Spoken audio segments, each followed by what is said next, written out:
네, 오늘 주식 종목 리뷰는 요 나와 있는 CIS 한번 보도록 하겠습니다. 들어오신 분들 구독 버튼, 좋아요 버튼 한 번씩 눌러주시면 감사하겠습니다. 우선 CIS가 이 움직임이 좀 심상치 않다라는 느낌이 좀 있어요. 뭐 물론 이제 이따가 조금 브리핑 더 드리면서 설명은 한번 해보겠지만 이게 지금 한번 봐볼 필요가 있을 거라고 생각을 해서 한번 좀 가져와 봤고 여기서 좀 포인트들 잡을 수 있는 것들만 좀 빠르게 한번 보도록 할게요.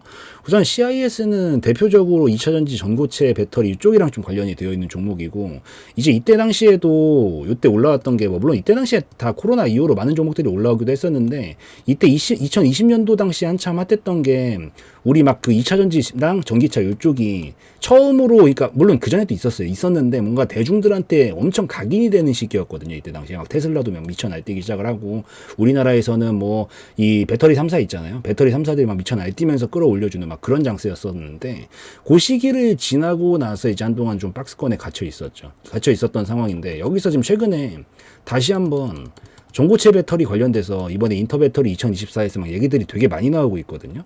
그래서 거기서 막 삼성 SDI도 막 뛰어든다 뭐 이런 얘기도 나오고 있고 하다 보니까 지금 최근에 더 부각을 받으면서 다시 한번 턴을 좀 이어받고 있는 그런 상황이다라고 보시면 돼요. 근데 뭐 전고체 배터리가 사실 거의 뭐 꿈의 배터리라고 얘기를 하잖아요. 아무래도 2차전지 쪽이나 전기차 쪽은 사실 아직도 저는 갈 길이 성장을 더 해야 되는 폭이 아직도 한참 많이 남았다라고 생각을 하거든요.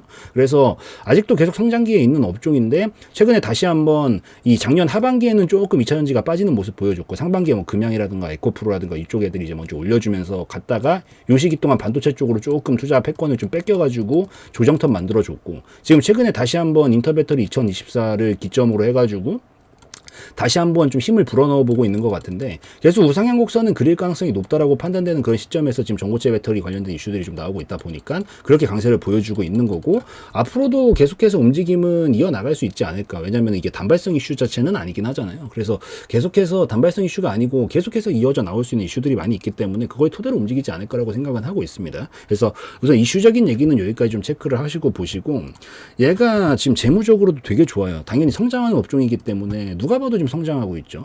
매출액 같은 경우에도 2023년도는 더 대박이었고 영업이익도 계속 5년 동안 흑자폭 만들어주고 최근에도 증가하는 그런 모습들 보여줘왔고 그러니까 누가 봐도 지금 성장이 뒷받침이 되고 있고 성장이 뒷받침이 되다 보면 어떻게 되겠어. 우상향 곡선을 그려주게 되거든요. 이 움직임이라는 게 물론 뭐 최근에 저 PBR 관련주들 막 띄운다 코리아 디스카운트 문제 해결한다 뭐 이렇게 얘기를 해서 물론 비교적으로 뭐 해외 종목들에 비해 가지고 우리나라 종목들이 조금 많이 저평가되어 있는 경향이 있다라고는 하지만 그래도 그렇다라고 해서 재무가 괜찮은 종목들을 우하향 곡선으로 내려보내는 경우는 거의 없어요. 그렇기 때문에 그래도 주가 자체는 이런 기업의 가치적인 부분을 반영을 할 수밖에 없기 때문에 최근에 이렇게 좋아지고 있으면 계속해서 우상향 곡선을 누가 봐도 적정 곡선을 그려내고 있을 가능성이 높다라고 보이는 시점에서 최근에 눌림을 깊게 주고 나서 지금 밑에서 다시 자리 잡고 이 정도라면 충분히 저평가라고 판단이 되기 때문에 요거 좀 기억을 하시면서 보고 계시면 좋을 것 같습니다. 그래서 재무적으로 지금 안정성과 성장성 모두 다 잡아놓은 상황이다라고 보여서 요것도 좀 기대가 되는 상황이다라고 좀 볼 수가 있어요. 그래서 그렇게 좀 보시고 이제 기술적으로 들어와서 좀 살펴볼 건데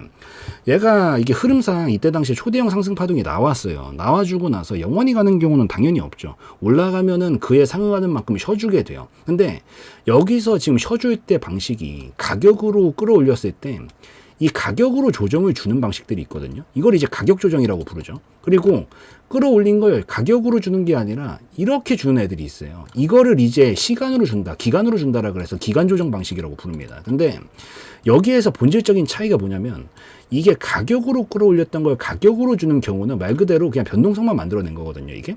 그러니까 가격으로 끌어올렸던 걸 방어를 하지 못하고 그냥 가격으로 준다라는 것 자체는 저평가에서 고평가까지 한 번에 그냥 쭉 끌어올렸던 어쨌든 고평가까지 갔다라는 거 거품이 좀 꼈다라는 거잖아요. 그 부분에 대해서 이제 거품이 빠지는 작업이 나온다라는 관점을 보는 거지만 이게 기간 조정으로 주는 방식들은 옆으로 가는 거잖아요. 기본적으로 가격으로 이 조정을 빼지 않고 기간으로 주고 있다는 얘기 자체는 이 움직임이 나오려면은 매수세 자체가 강해야만 나올 수가 있어요. 이런 움직임들은. 그래야 여기서 계속 기가 막히게 방어를 해주려는 움직임이 나와주는 매수세가 나와줘야만 방어가 되니까.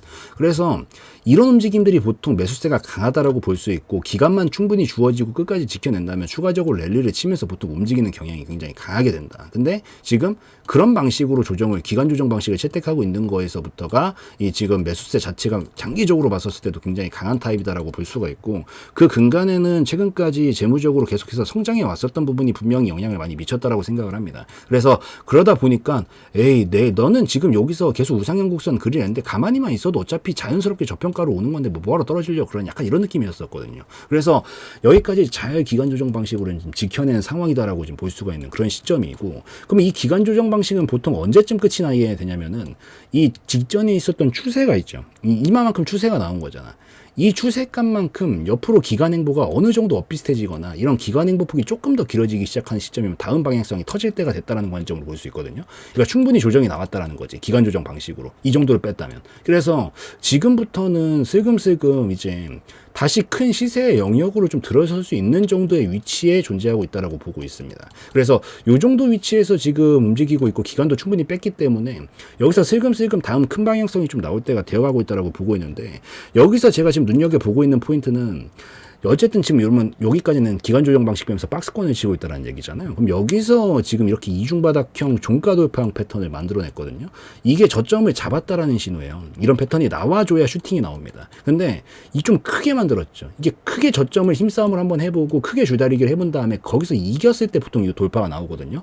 그러니까 여기는 이제 확실히 저점으로 잡겠다라는 신호로 볼 수가 있고 돌파가 나왔기 때문에 이 박스권의 기본 성질은 하단 라인에서 저점을 잡으면 상단 라인까지 가려는 경향이 있어요. 우선 기본적으로. 그 다음에 넘어갈지 말지 이제 거기서 판단을 해야 되는 거죠. 그래서 지금 여기서 이 저점도 잡아놨고, 여기서 조금 그림 만들어주다가 저는 저점을 잡았기 때문에 상단 라인까지 갈 가능성은 충분히 열릴 수 있지 않을까라고 좀 생각을 하고 있어서, 그래서 그림이 좋아 보여가지고 한번 살펴볼 필요가 있다라고 봤던 거고, 거래량이 과거에 비해서 엄청 크게 나오지 않았죠. 막 과거에 이만큼씩 터지던 애였는데 그거에 지금 반절밖에 안 나왔는데도 불구하고 이런 그림을 만들어낼 수 있었다라는 거는 매도세가 많았으면 절대 이렇게 못 만듭니다. 이게 폭발적으로 터지면서 만들었겠지. 그러면 매도세가 많았기 때문에 뒷심이 딸려서 못 가겠죠. 힘을 다 써버렸으니까. 근데 거래량도 엄청 크게 틔우지 않으면서 정말 자연스럽게 만들어줬기 때문에 얘는 아직도 힘은 충분히 더 많이 남아있고 아마 다음번에 더 큰 거래량을 뽑을 때까지 충분히 움직일 수 있는 여력이 나오지 않을까라고 좀 생각을 하고 있어서 지금 저점 자리도 잡아놨고 충분히 조금 안정화만 더 해준다라고 하면 상단 라인까지 친 다음에 여기까지 도달시키고 여차해가지고 지금 큰 방향성도 터질 때가 되어가고 있기 때문에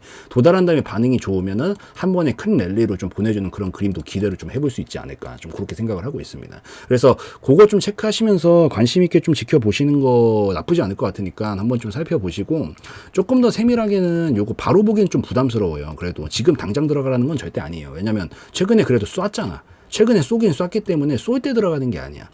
여기서 뭐 물론 바로 가주겠다면 놓치겠죠. 어쩔 수 없어요. 그거는 이 뭐 모든 파동을 다 먹을 수 있는 건 아니기 때문에 만약에 그냥 바로 가겠다? 그럼 타이밍 놓친 거죠. 다만 지금 여기서 얘가 거래량을 뭐 크게는 안 썼지만 평소보다는 좀 썼기 때문에 가다가 조금 다음 턴 눌러줬다가 이렇게 자리를 잡고 갈 가능성이 좀 있거든요. 그리고 이중바닥형으로 이렇게 만들어 놨기 때문에 여기를 기둥 작업하듯이 돌다리 두드리듯이 이렇게 두드리고 가는 작업이 나올 수가 있어요. 그러면은 요 정도 근처까지 눌러줬다가 안정화 충분히 되는 거 보고 반등을 쳐주기 시작을 하면 어차피 여긴 저점 자리 잡아놨기 때문에 다시 탄력을 붙이고 움직이려고 할 거거든요. 그래서 만약에 노린다라고 하면은 저는 눌러줬다가 반등이 이런 식으로 나와줄 때 이런 자리들에서 손절 짧게 잡고 공략 한번 해보면 나쁘지 않을 것 같다라고 생각을 해서 그거 한번 기억을 하시고, 올라가게 되면 1차 목표가 볼 수 있는 자리는 어차피 박스권 상단 라인까지는 계속 기대할 수 있기 때문에 2만원 정도까지 1차 목표가 잡고 볼 수 있다라고 보이니까 여기 1차 목표가 잡고 보시고, 여기서 이제 분할익절 하실 분들은 분할익절 하시고 뭐 만족하시는 분들은 전량익절 하시고, 그 다음에 만약에 이 자리를 돌파하고 넘어갈 수만 있다라 그러면 뭐 그때 가서 제가 한 번 더 다루긴 하겠지만은 장기 파동상 여기까지 넘어가게 되면 여기가 지금 2배짜리 파동이란 말이에요. 그래서 이 파동을 그대로 끌어올리는 파동으로 아마 연결을 시킬 거기 때문에 그 다음 자리는 대략 4만원 정도까지, 2만원 기준으로 2배이기 때문에 4만원 정도까지가 만약에 신고가를 넘어가게 되면은 가능성이 열리는 자리라서 눌렀다가 반등 나올 때 한번 눈여겨보고 손절 짧게 잡고 공략해서 올라올 때 2만원에서 절반 익절, 나머지 본전에다가 스탑로스 딱 걸어두고 그 다음에 올라가 줄 때는 신고가부터는 이만큼 파동을 그대로 끌어올릴 거기 때문에 한 4만원 정도를 다음 목표가로 좀 잡고, 대처는 그런 관점으로 봤었을 때 좀 괜찮지 않을까라고 생각을 해서 그 점 좀 체크를 하시면서 보시면 좋을 것 같아요.